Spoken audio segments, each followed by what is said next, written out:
Good morning mga ka-welder, welcome po kayo muli sa aking YouTube channel. Nagbabalik Bert Praga ng ating video tutorial. So mga ka-welder, ngayon ang isi-share ko sa inyo, ayan, pasensya na kayo sa ating mga warrior sumasabay sa pagdadakdak natin, ano. So ang isi-share ko sa inyo mga ka-welder ay kung paano mag-assemble ng flooring. So ang flooring na yan ay meron na tayong na-upload dati, pero matagal na yan. Siguro ko hindi nakikita ng ating mga bagong ka-welder ngayon na nanonood ng ating channel, ano. So hindi nila ma-search. Kaya ngayon gumawa ulit tayo ng panibago para naman sa kanila. So ayan, sukat kung paano asimbulin. So ayan mga ka-welder, subaybayan nyo na, panoorin nyo.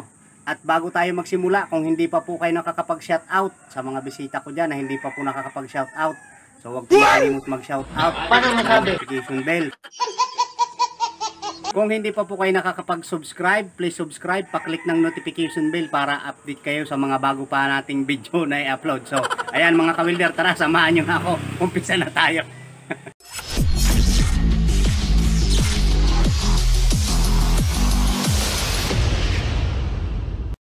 Ayan mga ka-welder, so itong 5/8 na to, ayan, 5/8, so ibig sabihin ay 16mm ata ito, ano. Ayan. So susukatin natin. Ayan. Ang pang-flooring po ito mga ka-welder. Ang haba po nito, ayan, simula roon sa dulo hanggang dyan, ayan, 78. Ayan, 78. So ngayon ginuhitan na natin. Siyempre kukunin ang gitna. Ayan. Kukunin ang gitna. So 39 ang gitna, no, kabilaan. So ayan, para malinaw sa atin mga ka-welder na beginners dyan. Ayan. Ayan, 39. 78. Tapos ang kalahati, 39. Ngayon, simula dito sa gitna, mga ka-welder, kukuha ka ng simula rito sa gitna. 9 inches dyan. Simula ulit dito sa gitna, 9 inches. So ayan, magkabilaan, 9 inches, ano. Ayan po. Yan. Yan, 9 inches. Ganun din dyan sa kabila. Okay, tapos kukuha ka dito sa dulo. Ayan, 9 inches din. Ayan. 9 inches. Tapos ganun din dito sa kabilang dulo. Ayan. Ito yung liko ng konti, ano. So dito, ang pag-bend dito, i-eskwala pa rin. Lalagyan pa rin natin ng eskwala ito para gitna siya. Gitna yung guhit sa paglilikuan. Ganun din dito sa kabila. Okay. So, mag-assemble tayo ng flooring mga ka-welder.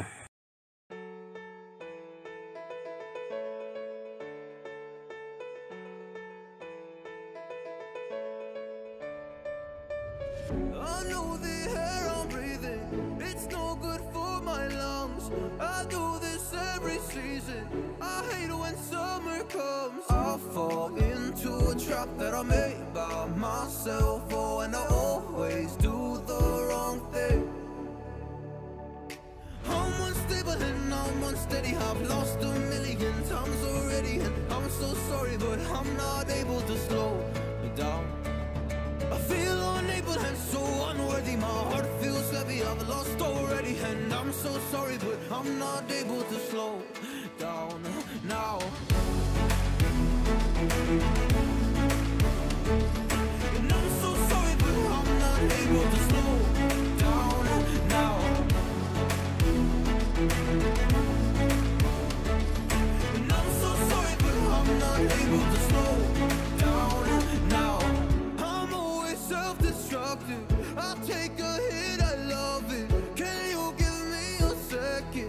I'm slow, got blurry vision. I fall into a trap that I made by myself. Oh, and I always do the wrong thing.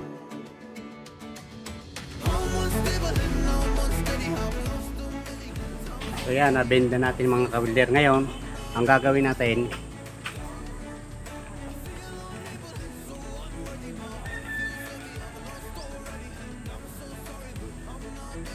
yan, okay na. So wala na siyang pilipit, ano. Ang gagawin natin, tatabas tayo ng checkered na stainless para doon natin to ihulma para hindi siya sumala. Okay. So totally mga kawilder, meron na tayo nito eh. Pero ulitin ko lang para sa mga kawilder na hindi napapanood yung una kong vlog dito about sa paggagawa ng ganitong flooring, so mapanood nila. Okay.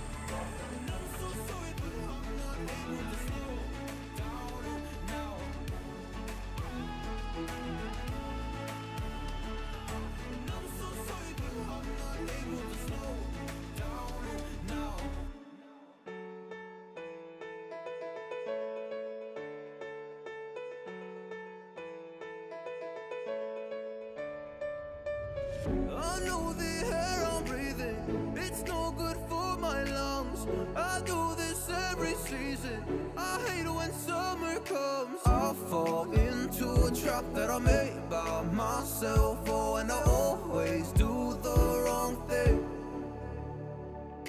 I'm unstable and I'm unsteady. So yan mga kawilder, susukatin natin yung pahaba ng flooring na 5'8". Tapos yung palapad 30 inches ang lapad niya, ano. Ngayon ang kalalabasan ng flooring natin, lapad at saka haba 30 by 30. Okay.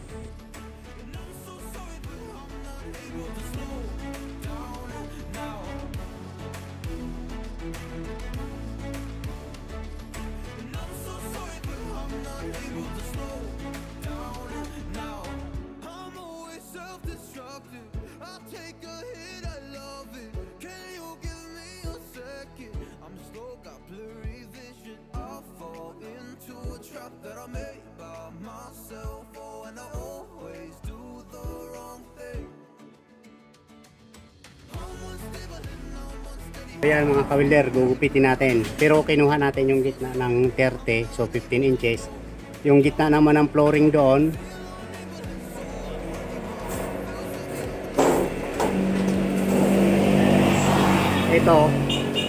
itong guhit na to, ayan. Yung guhit na yan, itatapat natin sa gitna ng guhit din ng checkered para ito ang masusunod natin bago dito sa magkabilaan itong gagayahin natin ito doon sa stainless, ano.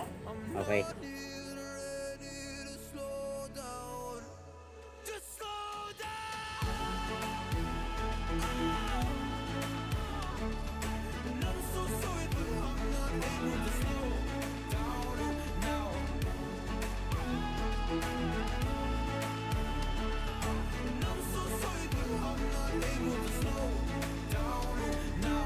So ayan na mga kawilder, ayan. Yung guhit, yan, pareho gitna. Ayan, gitna ng checkered at saka gitna ng 5'8", pinagtapat natin. At saka dito po, ayan, kung mapapansin nyo, pantay lang siya. Ayan. Ayan, di ba, pantay siya. Para masunod pa rin natin ang pagkakaeskwala. Ayan. Tapos, itong 5'8" ang igagaya natin dito sa checkered. So mapapansin nyo, pantay na dito. Ayan, pantay na yan. Dito na ang gupit niyan, guhit. So ganun din sa kabila mga kawilder, ano. Ayan. Pantay na rin yan. Ayan, oh. Ayan. Parihas. Hindi to igagaya na stainless dito. Ito ang gagaya dito sa stainless para itong 5'8" ang gagaya dito sa stainless, ano. Maulit ko lang. Ayan. Ayan. Para siya ay eskwalado pa rin at saka nasa ayos ang ating flooring. So ngayon dito kailangan nating, di ba, magputol ng 5'8" din, nakasamahan yan. So ayan, ayan, 28/3/4 ang kalalabasan yan, 28/3/4 para ang labas ng sidecar natin 30 inches ang luang. Ayan, labas at labas. So ito na 28. Ayan, yun, pinutol na natin yung 5'8". Ayan. Ayan, sakto na siya, ha. Ayan. 28/3/4 po yan. Para sumakto. Depende naman sa lapad ng gagawin yung sidecar mga kawilder. Kung halimbawa ang lapad ng sidecar nyo ay 30 to, ayan, okay na. Dito yan sa dulo. Ayan, dyan yan. Ayan, nakapantay din siya doon sa clean sheet natin ay sa checkered. Ayan. So ganyan din ang forma. Ayan. Kung halimbawa 32 rin ang lapad ng inyong gagawing flooring. Ito ang masusunod mga kawilder. Pag maggupit kayo, kung 32 ang sidecar nyo gagawin or 34, ito ang 34 ang gugupitin nyo ang lapad ha. Ayan, sa mga beginners sana naging malinaw yung aking paliwanag. Ayan, talagang step by step na to mga kawilder na ginagawa ko. Ayan. Ayan, 32. Tapos depende kung maghahaba rin kayo doon, 32 kung 32 dito, 32 roon. So walang problema yan, nasa inyo yan mga kawilder. Ayan. Okay na, so ang gagawin ko ngayon, i-welding ko na to dito, magkabila. Tsaka gugupitin yon, ipapatong ulit at saka i-welding na ano. So yan mga kawilder, nagupit na natin. Ayan.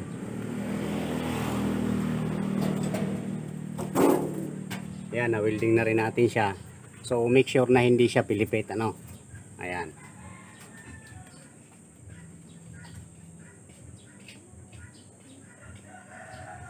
Okay na.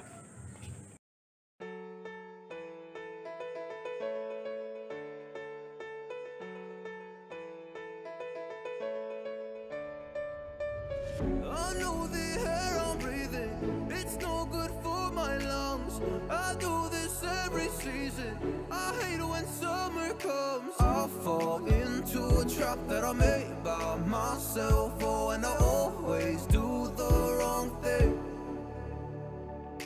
I'm unstable and I'm unsteady, I've lost a million times already, and I'm so sorry, but I'm not able to slow down. I feel unable and so unworthy, my heart feels heavy, I've lost already, and I'm so sorry, but I'm not able to slow down now. And I'm so sorry, but I'm not able to slow down now.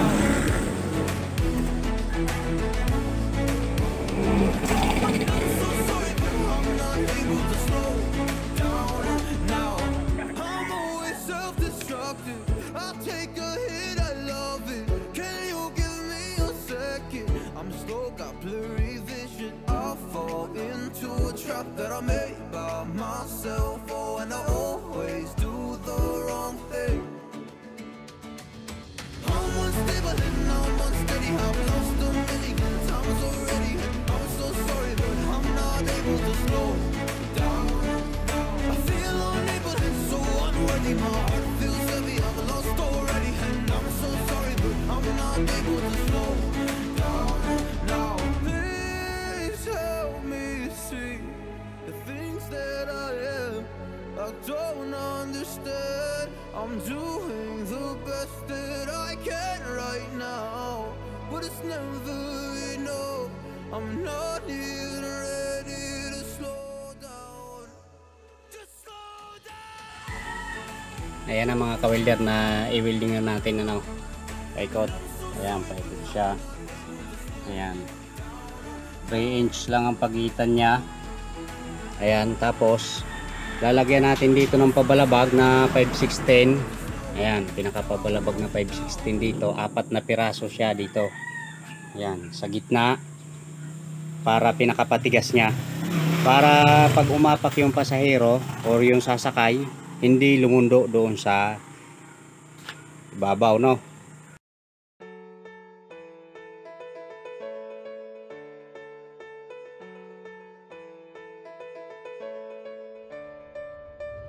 I know the air I'm breathing, it's no good for my lungs. I do this every season, I hate when summer comes. I fall into a trap that I made by myself. Oh, and I always do the wrong thing.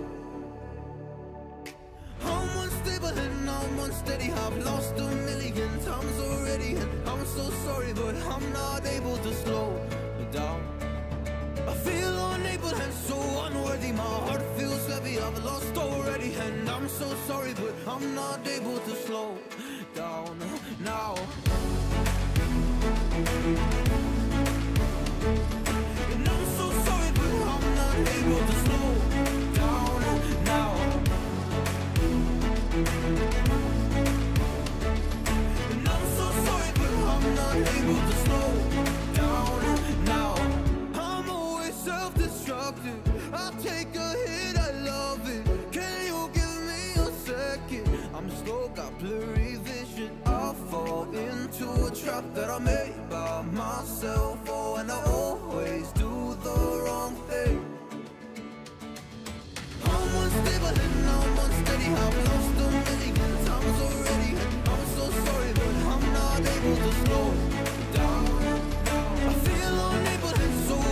steady. My heart feels heavy, I'm lost already, and I'm so sorry, but I'm not able to slow down now. Please help me see the things that I am.